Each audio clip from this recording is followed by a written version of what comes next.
Hello, bachcho. Let's read the question. The question says, read the extracts given below and answer the question that follow each. Let's read the extract now. She had a scarlet cap on her head, and that was left the same, but all the rest of the clothes were burned black as coal in the flame. So उसके सिर पे बस वो red colour की cap रह गई थी. Scarlet means red. बस वही एक सेम रह गया था उसके सर पे, और बाकी जो उसके कपड़े थे वो सब जल चुके थे. वो कोल के जैसा बन गए थे उस आग में जलकर. सो इस एक्सट्रैक्ट से जुड़े कोई भी क्वेश्चन का आंसर लिखते वक्त हम क्या की पॉइंट्स ध्यान में रखेंगे. सबसे पहला बात, वो जो वुमेन है वो वुड पिकर में बदल गई थी. सिर्फ उसकी जो कैप है रेड कलर की स्कारलेट कैप वो सेम रह गई थी. बर्ड के प्लूम्स की तरह, बर्ड के फेदर्स की तरह रेड हो गई थी वो उसके सर पे. दूसरी बात, जो उसकी क्लोथ्स है वो बर्न हो जाती है कोल की तरह, और वो बन जाती है बर्ड का body. Her clothes had burned as coal and changed into bird's body. Now let's see the first question given.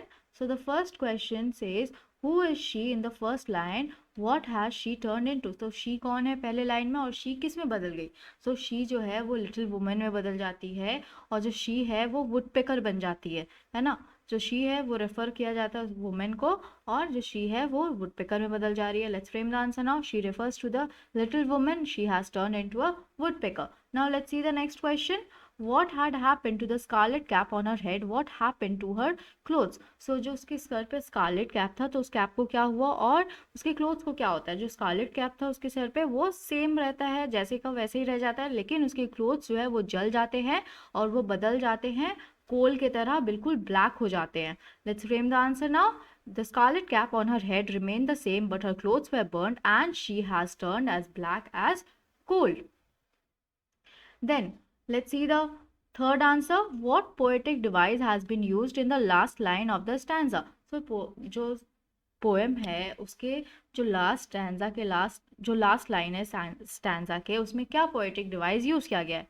सो इसका आंसर क्या हो सकता है. हम ये कह सकते हैं जो सिमिली यूज़ किया गया है लास्ट लाइन इस स्टैंजा के लास्ट लाइन में. और सिमिली क्या होता है, ये एक पोएटिक डिवाइस होता है जिसका मतलब होता है कंपैरिजन करना एज या फिर लाइक यूज़ करके. और जो कलर है, colour of the burn clothes है, उसे कंपेयर किया गया है कोल के साथ. सो let's frame the answer now. Simile has been used in the last line of the stanza.